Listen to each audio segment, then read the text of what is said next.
بلوغتي إيساتي محا إيساتي بلوغتا أني وقت جهلاي والله كاما مارميو وكبري هل كان سيسي waxay go'aan ku gaartay inay soo aado magaalo ay weligeeda arkin qof ayna weligeeda arkin inay ka soo tagto magaaladii ku dhalatay ay ku barbaartay inay ka soo tagto waalidkeeda inay ka soo tagto waxbarashadeeda inay ka soo tagto walaalaheeda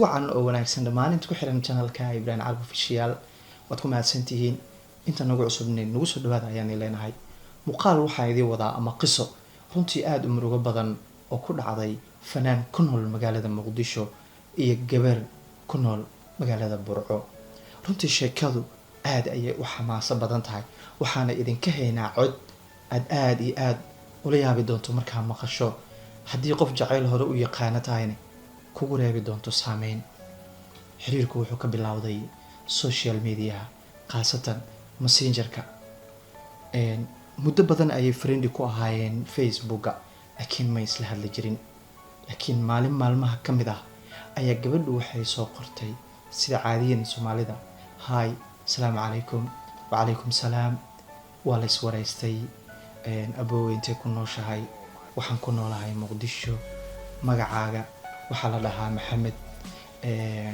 waxaan ahay fanaan ku nool magaalada Muqdisho aniguna waxaan ku noolahay Burco magaceyguna waa Amaal barashadeedii waxaa bilaabatay xiriir inuu noqdo gabadhu waxay u sheegtay in muddo badan ay friendly lahayd laakiin ay awoodi weysay inay la soo hadasho laakiin maanta ay awooday inay la soo hadasho aan ugu mahad celisay sida quruxda badan oo ula hadlay oo u soo dhaweeyay waxay tiri adigu reer miyaa leedahay maya ayuu ku yiri hadda reer malihi laakiin waa lahaa oo xaas ayaan lahaa caruur ayaan dhalay laakiin waan kala tagnay hadda malihi okay waxay tiri waxaan ku noolahay Burcan ku noolahay waxaan ahay ardayad waxaan rabaa inaan xiriir kula suubiyo waan ku jeclaaday waan ka helay runtii wuu soo dhaweeyay waxa bilowday xiriirkoodii inay wada sheekaystaan wada farxaan waqtigooda inta ugu badan ay wada qaataan markay iskoolka aadayso markay ka timaado markay seexanayaan intaba waxay ahaayeen dad isku xiran xiriirkoodan uu yahay mid aad u toosan markay muddo ku sheekaysteen messengerka ayay waxay ka codsatay inuu lambarkiisa siiyo WhatsAppka u wareegaan muddo yar kadib wuxuu ogaaday in gabadha magaca ay u sheegtay uu yahay magac qaldan oo Amaal aan la dhihin oo magaceeda saxda uu yahay Deeqo Axmed Jaamac Deere runtii aad ayuu ugu xanaaqay waayo waqti badan ayuu geliyay sidaas daraadeeda ayuu wuxuu go'aan ku gaaray inuu block ka saaro WhatsAppka way soo wacday markay soo wacday waxay ogaatay inay block saaran tahay cod ayay waxay ugu soo duubtay messengerka balay la dhageyso codka ee messengerka ugu soo duubtay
لكن والله حقوق هذا من تنبين أنا كاجل دوني waan ku baryaa halkaa markaan isii walaa buga naxariistay baa waan ku baryaa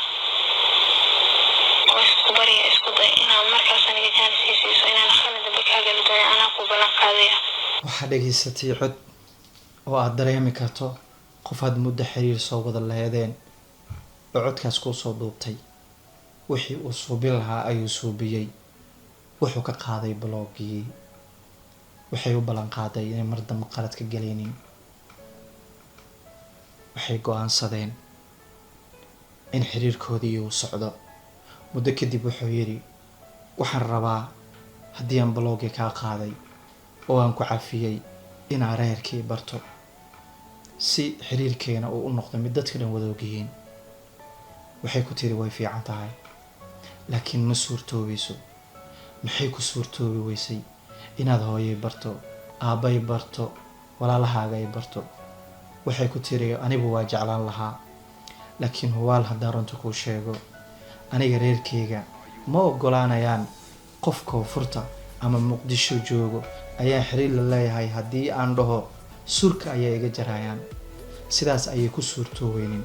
wuxuu isku dayay in uu aada culays u saaray inuu barto laakiin hubaal mar walba waxay u sheegaysay in iska daayay in xiriirkooda uu hirgale ee xataa iyada la dili doono haddii ay u sheegto in wiil muqdisho joogo ay xiriir la leedahay. waxay tiri reerkeyga aada ayay u necab yihiin dadka halkaas jiro marka sidaas daraaddeeda ma suurtoobayso. wuxuu ku yidhi marka haddii reerkaaga ay suurtoobeynin sidee xiriirkeena ku soconaa, sidee nolol ku yeelan karnaa, sidee reer ku yeelan karnaa? waxay ku tiri aniga jaceylka aan kuu qabo waxaan u suubin karaa wax walbo. waxaana diyaar u ahay inaan aniga kuu imaado, muqdisho kugu imaado. waa la yaab. waxay go-aan ku gaartay inay soo aado magaalo ay weligeeda arkin, qofayna weligeeda arkin. inay kasoo tagto magaaladii ku dhalatay, ay ku barbaartay, inay kasoo tagto waalidkeeda, inay kasoo tagto waxbarashadeeda, inay kasoo tagto walaalaheeda. waxii warka uu socdo, sheekada socoto, waxay safar u aaday Garowe oo wiilka walaalihiisa mareerkiisa ay deganayeen. waxay la soo joogtay 3 cisho. waxay safar kusoo aaday magaalada muqdisho. safarka intay kusoo jirtay wiilka wuu fikiray. wuxuu yidhi waxaad degan tahay qol keliga, waxaa tahay iskaabulo, waxaa ku imaanaya gabar muddo a wada socoteen, waa inaad isdiyaarisaa. gurigii ayuu diyaariyey. wuxuu u diray baabuur. muuna doonin isaga. sababtu waxay tahay wuxuu isaga ku fikiray inuu diyaariyo dadkii meherin lahaa, waayo nin iskaabulo ah oo gabar u timaaday inuu fududaado ayuu diiday. wuxuu meeshaasi ku ballansaday nimankii meherin lahaa iyo maqaatiyaashii oo ilaa hadda magacyaashooda iyo cadeyntooda lahaayo. kadib gabadhii ayaa imaatay. halkii ayaa lagu wareystay. hooyadeeda ayay wacday. goobtii lagu wacay. waxay tiri anigu waxaan joogaa muqdisho, waxaan rabaa waxaan u baxay wiilaan jeclahay, waxaan ogaa inaadna isiinaynin, haddana goobtii meherka ayaan fadhiyaa, muxuu ahaa iyo ogolow. way diiday wayna ku damisay telefoonka. waadna iga dhimata ayay tiri. waxaa la wacay walaalkeedii. wuxuu ku yidhi waad meherin kartiin, wax walba gacanteyda way ka baxeen. haddayba muqdisho joogto oo qofkii ay u tagtay la joogto, wax aan ku diido ma hayo, fasax ayay tahay. halkaas ayaa lagu meheriyey. waxaa u bilowday nolol farxad iyo qurux badan. waxaa dhacay maalin maalmaha ka mid ah ayay gabadhii wuxuu wiilka ku arkay in gabadhii ay isbedeshay. runtii dhaqan ahaan ninkeeda way dhaqanaysa laakiin farxaddii iyo boodboodkii ayaa isbedelay. kadib wuu fikiray say wax u jiraan ayuu yidhi. waxay go-aan ku gaareen in gabadha la baaro, waayo wuu ka shakiyey. isagana wuxuu ahaa nin xaas hore usoo yeeshay oo wax fahmi karo. runtii farxaddii ayaa usii labalaamatay isagu, waayo waxaa loo sheegay in gabadhii ay leedahay uur. aad ayuu u farxay. waa uu kala badbatay. laakiin gabadhii aad ayay u naxday. wuxuu dareemay in gabadha wejigeedii dhan uu isbedelay. wuxuu ku yidhi maxaa kugu dhacay? soo kuma faraxsanid? anigu aad ayaan u faraxsanahay. waxay ugu jawaabtay xoogaa waa markii ugu horeysay si ayaan noqday, marna waan baqayaa laakiin waan faraxsanahay. aad ayuu u farxay, farxaddiisii farxad ayaa u kortay. waxay sheekada socotaba maalin khamiis ah ayuu shaqada galabtii ka soo baxay. wuxuu waqti fiican soo aaday gurigiisa. wuxuu yimid gurigii dhan oo la carfiyey oo aad loo qurxiyey. gabadhii ayuu wuxuu ka arkay farxaddii markii u imaanaysay oo kale. kadib farxad ayay wada qaateen. habeen qurux badan ayuu u noqday.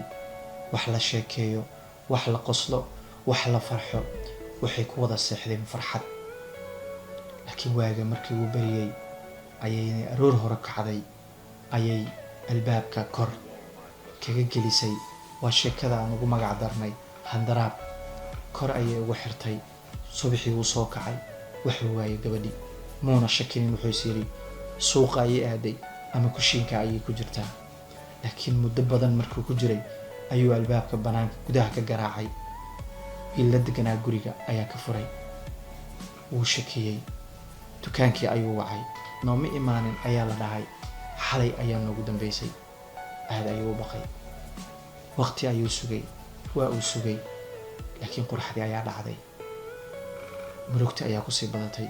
3 maalin kadib ayay soo wacday. aad ayuu u farxay. ma nooshahay ayuu hadalka ugu bilaabay, waayo waa qof wax jecel. haddana wuxuu ku fikiray magaalka adiga ayaa keenay, meel ay kala taqaana ma leh, amay dhuntay. waa noolaha ayay tiri, waana caafimaad qabaa. waxaana joogaa magaaladii aan ka yimid. waxaan la joogaa reerkaygii. waxay tiri hooyo la hadal. waxaa loogu dhiibay gabadhii hooyadeedii oo awal loo diidanaa in la baro. waxay ku tiri intii ay kula joogi karto way kula joogtay. haddana waxaad ku wada noolaaday waxay ahayd xaaraan. gabadha uurkay ku leedahayna waan ka soo xaaqaa. oo gabadhayda leen ayaa u yimid, leenkeeda ayay ku baxaysaa. markaas kuwii gabadhan waa guursaday, waa lagu meheriyey. adiga meherka qaadayo jeebka gasho. waayu ku yiri gabadha igu dhiib. markaasuu ku yiri soo labadeena jacayl lagama dhexaynin, soo isma guursanin, soo ubadkeena xalaashi maahan, soo rafaadkii badan aan u marna jacaylkeena soo mirihiisi maahan. idhageysay la yiri maxamed, runta haddaan kuu sheego aniga adiga waqti qurux badan waan kula soo qaatay, laakiin maantay Yurub ayaa ii soo baxday oo hore igu xariisneed. caruurna ma rabo, umana baahni. ilmaha waa iska soo xaaqayaa.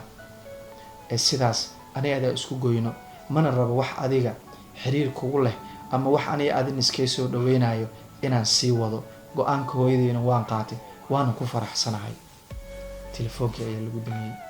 wuxuu isku dayay xiriir badan inuu suubiyo, ilaa maantay cunugii inay dhashay, in la soo xaaqay, war loo ogyahay ma leh. haddii aad ku nooshahay ama aad joogto magaalada Burco, waxaa la dhahaa gabadha Deeqo Axmed Jaamac Deeriye. inay nooshahay, ubadkii inay soo xaaqday, iyo in ubadkii uu nool yahay ayuu rabaa inuu kala ogaado. alfanaan Diinle ama Maxamed Diinle oo caan ah oo dadka dhan ay yaqaanaan. waayo waxa uu runtii mar walba ka walwalaa in ubadkiisii ay uu nool yahay iyo in la soo dilay intaba warba uma hayo. ciddii aragta hana la soo xiriirto si aan sheekadan u ogaano. Deeqo weli waa xaaskii abwaan Diinle ama fanaan Diinle. sheekada runtii waa sheeko qiso dhab ah oo dhacday, waxaana la soo yeelan doonaa waraysi dhammaystiran isagoo noogu sheekeynayo xaqiiqda siday u dhacday. dhammaan waxaan ka codsanayaa inta channelka ku xiran, haddii aad taqaanin Deeqo Axmed Jaamac Deeriye, aad noola soo xiriirisaan, waayo weli waa xaaska Maxamed Diinle. qofkii garanayo hanala soo xiriiro uu ogaado Maxamed Diinle ee aad wada taqaanaan in ay nooshahay, in cunugii uu nool yahay, si loo kala ogaado. waad mahadsantihiin dhammaantiin. waxaan leeyahay